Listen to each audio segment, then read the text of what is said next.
Welcome to the interior of your brand new CLA.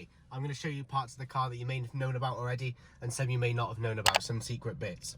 We'll start off nice and simple then. As you can see, we're sat on the luxury Premium Plus sport seats with a nice leather with a contrast stitching in grey on this particular model. As we move over to the door then, all along the trims you can see the ambient lighting. You can change the colour of this, the brightness, whatever you want. I'll show you how to do this later on the central touchscreen. But as we go around the car, you'll see it dotted around in various areas. This is exclusive to the Premium Plus model, so this is what really sets the car apart from the other models. On the door then, the first thing you'll see is the heated seats. Now on most cars this is situated in the middle, but on this particular model it's on the door. If you click it once, you'll see 3 red lights illuminate. That means it's on full power. If you want to turn down the power on the heated seat, all you need to do, press the button either once or twice and it'll go down for you. To turn it off, all you need to do, press it 3 times and it'll automatically switch off. Just above the door handle then we have the simple unlock and lock buttons. To unlock the car, simply press the unlock button once, and to lock it again, press the lock button and you'll see a red light illuminate once the car is locked. Underneath here then, we have 4 electric windows along with a child lock. So once you press the child lock, the back windows and doors will be locked from the inside and no one will be able to get out. To adjust the wing mirrors then, all you need to do, click on either the left or right mirror. You'll see a red light illuminate underneath whichever mirror you're about to move. You can tilt them in, outwards, upwards, downwards, whatever you want. If you press this middle button as well, they'll fold in for you. So whether you're going through a tight space in a lane or you're looking to get in a tight garage, fold these mirrors in and you can automatically go in with ease. To unfold them, simply click the button again and they'll unfold for you. Moving on to the wheel then, we have the nice sports wheel in leather with the chrome bits on the outside. The right hand side of the wheel controls the dashboard, okay? So if I click the home button here, you'll see a range of options pop up, all the way from radio, media, to the navigation. You can have a map on there. So if I click navigation, for example, a map will come up. If I have guidance on as well, that will also pop up on here, so the directions will automatically be here. I don't have to keep tilting my head to look at the central touchscreen. Again, you can adjust the styles and display of it. At the moment we're in sport mode, but you can change it to the classic Mercedes icons, or you can even go to, there's 4 options. So these will be exclusive to the Premium Plus again. So understated, which means that it's nice and basic for you. There'll be nothing on here, no distractions at all.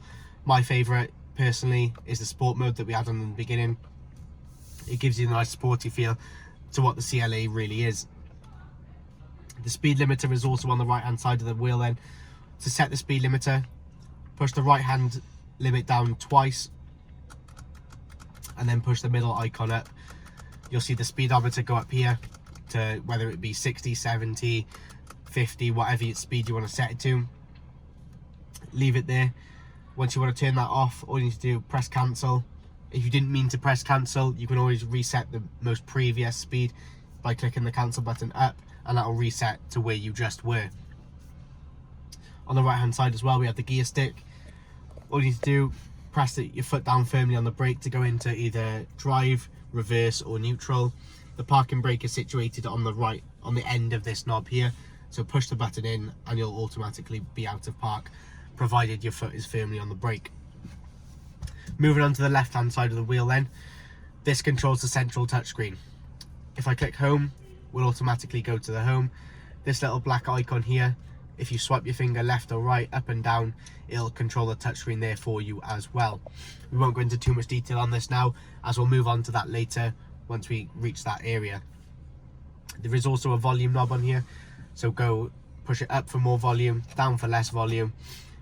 On the right hand side of that we have the voice guidance, so if I push that button up and say play radio 1, the car will automatically know to play the correct radio station for me. This button works for a variety of commands, such as you can call any of your contacts, you can call your voicemail, you can set a guidance. It's a really useful tool if you want to do something quickly. The star just underneath that then, if I press this down, it'll automatically take me to my favourite screen. To set your favourite screen, all you need to do, go into settings on the central touchscreen on favourites, and you can set whatever screen you want, whether it be I don't know, your favorite destination to go to if you're not sure where that is yet. You can set it to ring a contact. It's quite useful if you just want to, you're doing something every day or every time you get in the car, just to push this button and not have to stress about doing anything while you're driving. Also, we have the phone buttons here, so if a call comes up, I can either answer it by pushing this button up or decline it by pushing this button down. It's an easy way of answering calls and declining calls, as well as hanging up on calls and listening to voicemails. On the left hand side of the wheel is also the wipers and the lights. So this is pretty self-explanatory. The wipers are all auto anyway, they're rain detecting, so if it senses moisture on the windscreen, then it will automatically turn the wipers on and determine how fast they need to go, depending on how much rain we are having. Just behind the wheel also, we have the shift paddles. So when you're in sport mode, you can change the gears to manual. So when you're driving, all you need to do to go up a gear, obviously press the plus icon. To go down a gear, press the minus icon. To return back to this, all you need to do, put the car back in normal mode and it will automatically go back to an automatic car. Moving over then to the central touchscreen. As I talked about earlier, this is where you can control everything from the phone, navigation, media, all the way to the car settings. If I click on phone here, you'll see phone 1 and phone 2 pop up. That means you can have 2 phones connected, obviously not at the same time, but the car could save 2 phones. We don't have a device connected at the moment because this car is awaiting delivery. All you need to do to connect your device is go on Bluetooth settings. You'll see Mercedes pop up. Click on that. You'll see a code come up on this screen here and also on your phone screen. Make sure the codes match, press OK or confirm, and the phone will automatically connect to the car to show your favorite contacts and all your phone book on the screen here. And then from there you can phone people, listen to your voicemail, set your voicemail, whatever you need to do.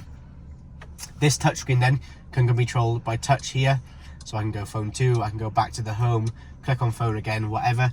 It can also be controlled by this little touchpad here.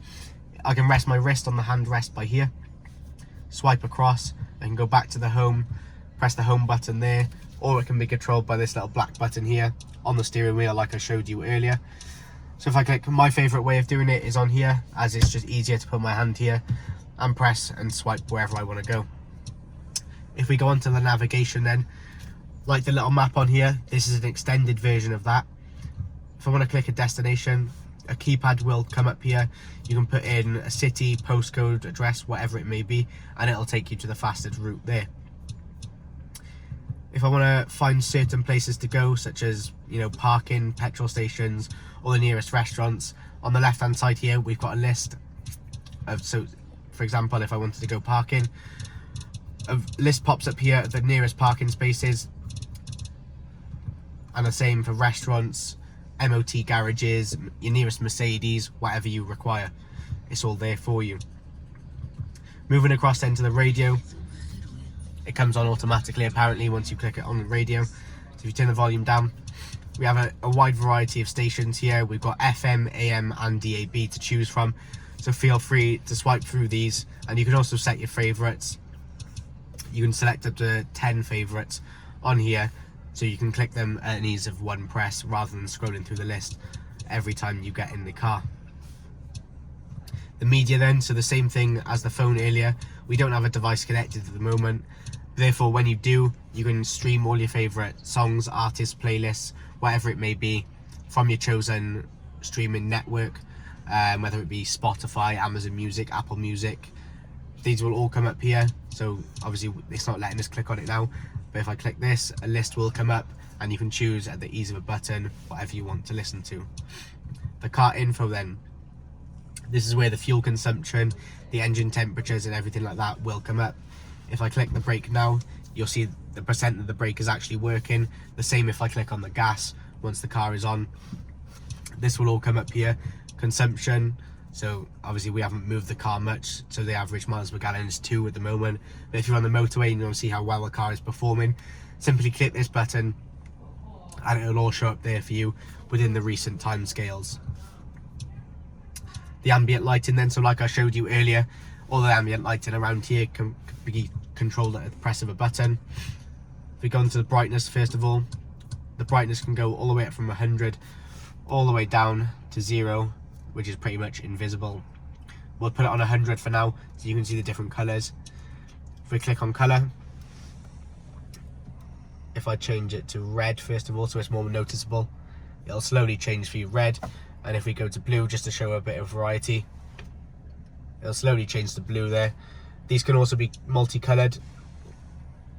So if I choose, for example, red moon, on the top there we've got the pinky reddy type colour, and then on the bottom we've got the purple blue type colour, and it goes all the way into the back there, all around the whole car.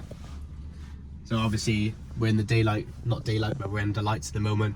When you're driving in the dark, this really does stand out and it really does make a difference.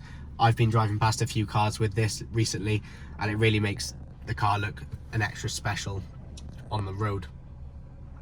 The Mercedes Me and Apps then.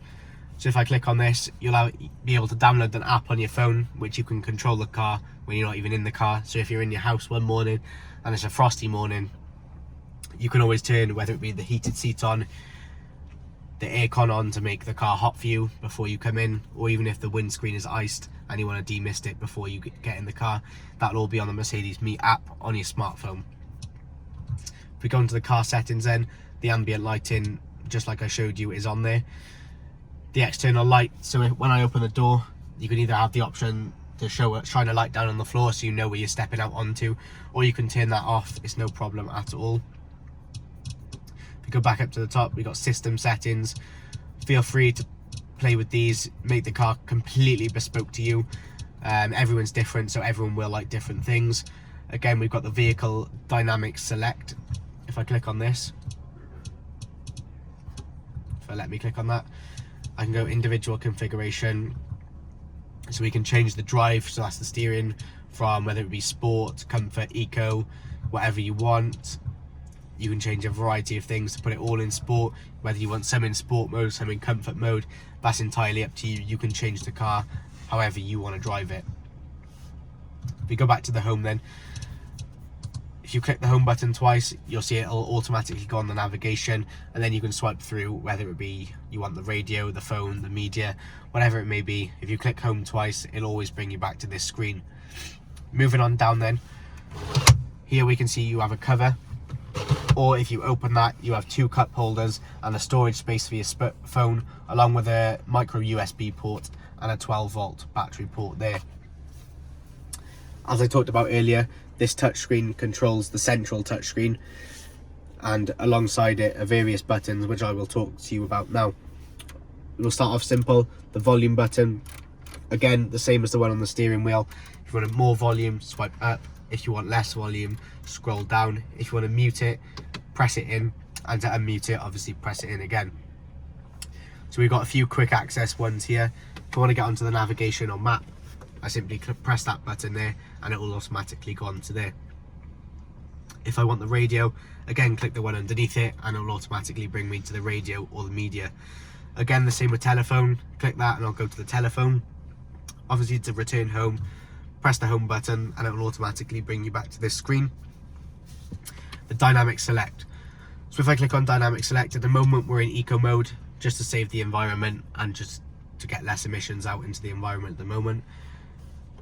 Click it again. You can go into comfort mode. This is what the car comes as a standard, which means you'll get the most, this is best for everyday driving, so you won't feel too much on the corners or when you press the accelerator. If you want to feel every corner and every press on the accelerator, then I recommend to go into sport mode. This is where you can also use the shift paddles here, and it'll give you a real sporty feel for the car.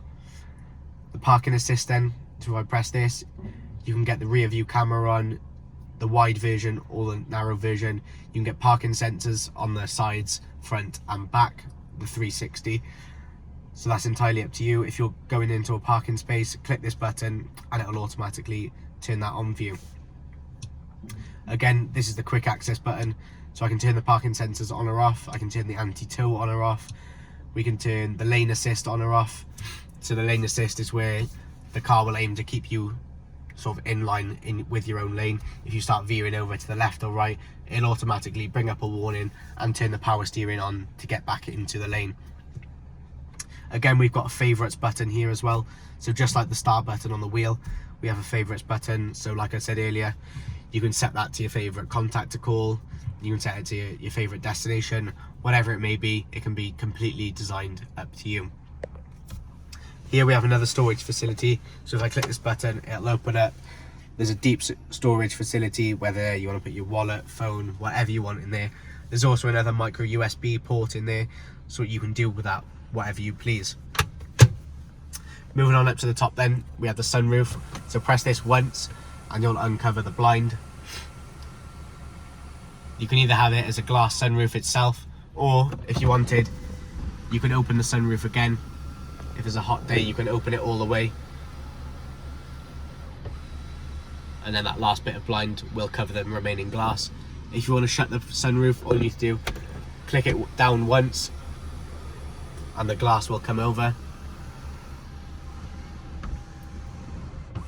And the same thing if you want the blind over, press it once and it will all come over for you. Now we've got two reading lights here, one for the driver, one for the passenger. Simply press them and they're actually coming on by here. So the passenger one is by there as well. If you want to turn them off, press again. If you want these lights to turn on, press the middle button there and they'll all turn on simultaneously for you. Again, to turn them off, press them again. The back lights, if I press that, all the lights in the back will turn on. And again, to turn them off, press the button again. If you want the lights to not turn on once you open the door, press that button there and you'll see a red light illuminate. If that is off, if the red light isn't on, then as soon as you open the doors, these lights will turn on as a welcome light. Again, you can call the Mercedes Me app here if you're having any trouble with your car, whether it be from, I don't know, something's gone wrong with the engine, something's not working right. If you press this button here, it will automatically put you through to Mercedes and they will try and resolve your problem as soon as they can.